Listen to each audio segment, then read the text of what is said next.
Assalamualaikum dan salam sejahtera. Pada kali ini kita akan membincangkan topik yang ketiga dalam silibus kita, yaitu topik pumps. This topic describes the different types of pumps including reciprocating, positive displacement, and centrifugal system. Students will learn the relationship in which capacity, head, and power varies with different speeds in diameter. Topik ini akan menerangkan termasuklah jenis-jenis pump, termasuklah pump reciprocating, pump anjakan positif, dan pump centrifugal. Pelajar juga akan mempelajari mengenai hubungan capacity, tenaga, dan kuasa pump oleh berbeza kelajuan dan diameter. Topik 3 ini dalam final exam akan menjadi soalan wajib, yaitu pada bahagian section A, soalan 2 A dan B, dan dalam penilaian berterusan topik 3 akan dinilai dalam assignment 1 dan tes 1. Describe the basic pump classification. Menerangkan jenis-jenis asas pump. Pumping devices have been an important way of moving fluids for thousands of years. Peralatan pump telah menjadi salah satu cara yang utama untuk menggerakkan cecair selama ribuan tahun. Pumps can be broadly classified into two basic types, positive displacement or static, and kinetic or dynamic. Pump boleh dikelaskan kepada dua jenis asas, yaitu anjakan positif atau static dan kinetik atau dynamic. Raja menunjukkan dua jenis pump asas, yaitu positive displacement pump, pump jenis anjakan positif, dan kinetic pump, pump jenis kinetik. In the positive displacement type of pump, dalam pump jenis anjakan positif, fluid is forced along by successive volume changes of fluid displacement as with piston and cylinder. Bendalir akan dipaksa keluar oleh perubahan isi padu atau susaran bendalir oleh piston dan silinder. Figure below shows a sketch of one type of positive displacement pump, a reciprocating pump. Raja di bawah menunjukkan salah satu jenis pump anjakan positif, yaitu pump reciprocating. Dalam pump reciprocating terdapat beberapa komponen seperti crank, connecting rod, piston, silinder, outlet. Dalam outlet ada valve B ataupun injap B. Inlet, dalam inlet ada valve A ataupun suction A, dan reservoir ataupun punca air. In this pump, circular motion of the crank at the left causes via the connecting rod back and forth, left to right, right to left, movement of the piston within the cylinder. Maksudnya, dalam pump jenis ini, apabila crank ini berpusing, maka dia akan menyebabkan connecting rod ini bergerak. Connecting rod ini akan menyebabkan piston untuk bergerak daripada kiri ke kanan ataupun daripada depan ke belakang.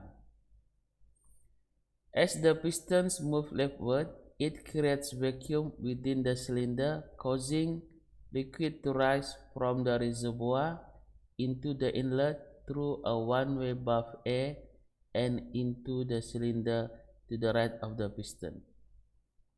Piston ini katakan berada di sini.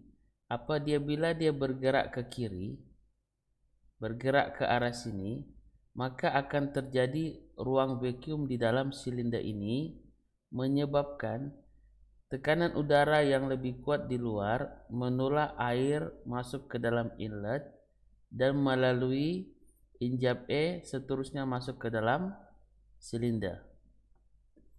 Injap E adalah one way valve, yaitu injap satu hala yang mana air daripada reservoir akan masuk ke dalam silinder, tetapi air itu tidak dapat berpatah balik turun ke reservoir.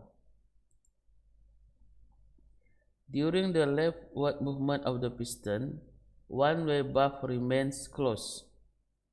Semasa piston bergerak ke arah kiri, maka valve B, injap B di dalam outlet akan sentiasa tertutup. As the piston moves rightward, it tends to compress the liquid, thereby forcing it out of the cylinder into the outlet and through one-way valve B where it discharge. Semasa piston ini berada di sini dan bergerak ke arah kanan, ia akan menolak cecair di dalam silinder untuk keluar melalui outlet valve B. Dan cecair di dalam silinder ini tidak dapat turun ke reservoir kerana tertutup oleh injap E. Kerana injap E adalah injap sehala, yaitu cecair boleh masuk ke dalamnya tetapi tidak boleh keluar. Manakala injap B pula cecair boleh keluar tetapi cecair itu tidak dapat berpatah balik ke dalam silinder. Enters a closed conduit or open channel or whatever. Cecair di dalam outlet ini akan pergi kepada pipe pengagihan atau sebagainya. The cycle repeats itself as the piston moves leftward and rightward again. Jadi semasa piston ini bergerak ke kiri dan ke kanan, proses kitaran tadi akan berlaku secara berterusan, menyebabkan air masuk ke dalam silinder dan ditolak keluar, air masuk ke dalam silinder dan ditolak keluar, maka terjadilah aliran air di dalam pump tersebut. With the abstraction of any leakage of liquid around the piston, a fluid volume equal to the volume displaced by the piston is discharged with its piston cycle. Dengan beranggapan bahawa di dalam silinder ini tidak ada sebarang kebocoran, tidak ada sebarang leakage di dalam piston, maka jumlah air yang masuk ke dalam silinder bersamaan juga dengan jumlah air yang keluar daripada silinder. Flow of this type of pump is generally pulsating. Aliran pump bagi jenis ini cenderung untuk tersekat-sekat. A rotary pump, a sketch of which is shown in figure below, is another type of positive displacement pump. Salah satu lagi jenis pump anjakan positif adalah pump jenis rotary. Dalam pump jenis rotary terdapat beberapa komponen, yaitu casing pump, pipe inlet, pipe outlet, dan gear. Rotating elements, mesh gear, fit the casing closely, and as they rotate in opposite direction in the casing, fluid is trapped in the space between the gear teeth and the casing and is moved from inlet to the outlet. Perlu diperhatikan bahawa di antara casing dan gear hendaklah betul-betul fit, iaitu cecair tidak dapat melalui ruang di antara gear dan casing. Apabila gear ini berpusing secara berlawanan arah, maka ia akan membawa air daripada inlet pergi ke outlet, iaitu air daripada inlet akan terperangkap di antara ruang gear ini dan air ini akan dibawa berpusing dan terus ke atas dan ditolak masuk ke dalam inlet. Begitu juga dengan bahagian di sini, air akan terperangkap di antara ruang gear ini dan dibawa naik ke atas dan ditolak masuk ke dalam outlet. Begitulah proses ini berlaku secara berterusan. Flow from a rotary pump is more steady as compared to the pulsating flow from a reciprocating pump. Aliran daripada pump jenis rotary ini lebih stabil berbanding dengan aliran daripada pump jenis reciprocating. Figure shows a sketch of the most common type of kinetic pump, a centrifugal pump. Seterusnya ialah jenis pump yang kedua, yaitu pump jenis kinetik. Dan dalam pada jenis kinetik terdapat pump yang dipanggil sebagai pump jenis centrifugal. The rotating element of this pump is called the impeller.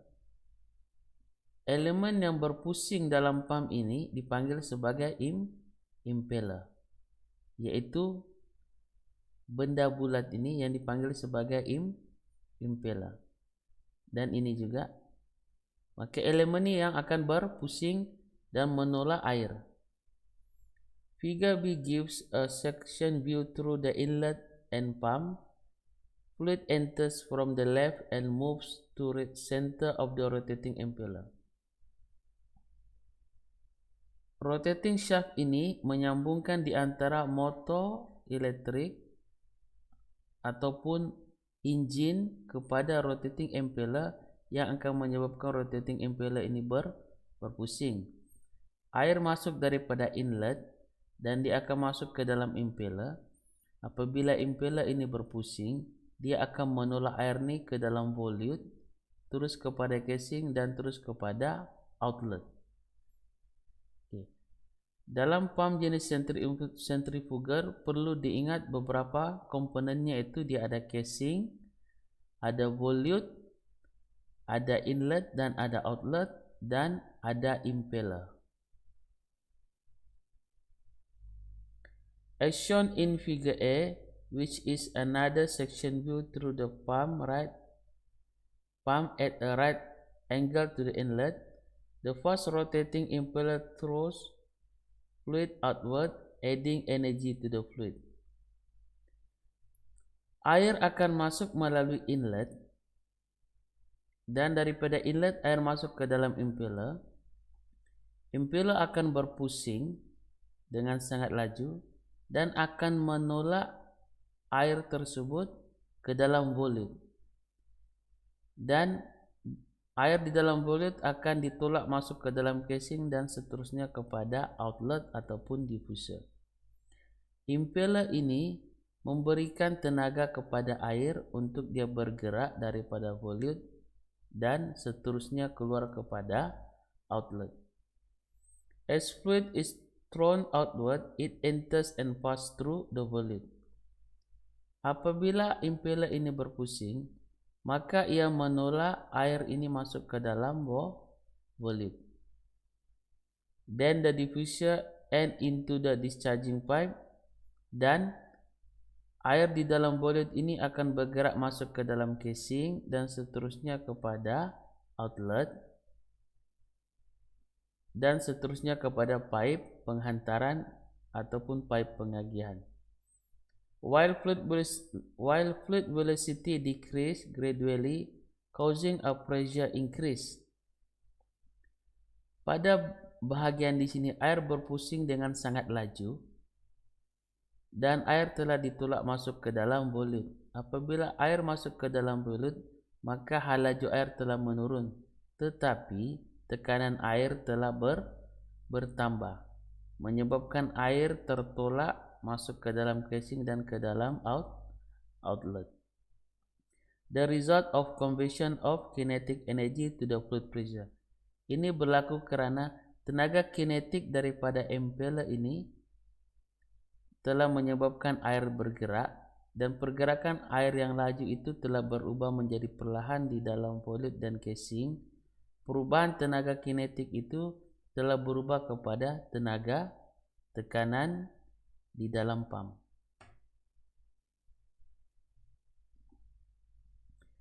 Secara ringkasnya, pump dibagikan kepada dua jenis, yaitu pump jenis kinetik dan pump jenis anjakan positif.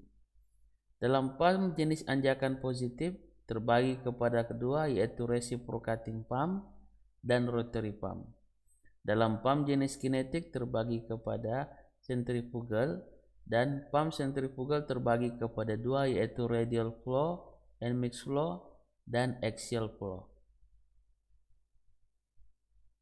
Radial flow adalah aliran jejari, mixed flow adalah aliran bercampur, dan axial flow adalah aliran paksi. So, kalau kita lihat kepada raja ini adalah contoh pump jenis centrifugal.